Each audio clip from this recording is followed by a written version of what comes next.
Jack Roberto update. Yung pinagkaguluhan si Jack dyan sa Gapan City, Nueva Ecija. Yan, nagparade pa nga si Jack. Oh.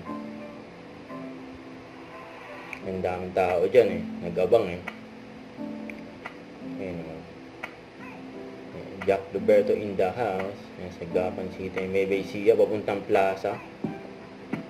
Kumuhay pa nga si Jack. Oh. Mga dinaanan niya dyan.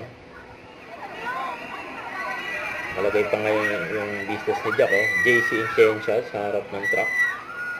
Yun, namigay pa nga si Jack, oh. Mga sabon na JC Essentials, J. Cole.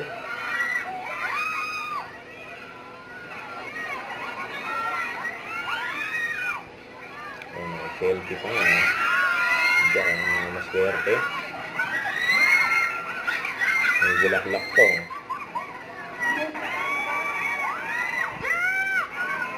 May tawag pa nga si Jack eh.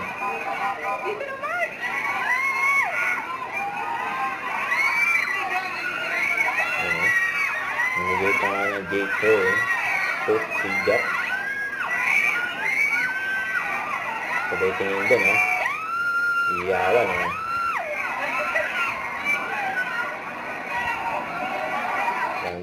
Huwag kalimutan mag-subscribe, click ang notification bell para more update na po ang Nichor Reaction Vlog. Bye guys, thank you for watching.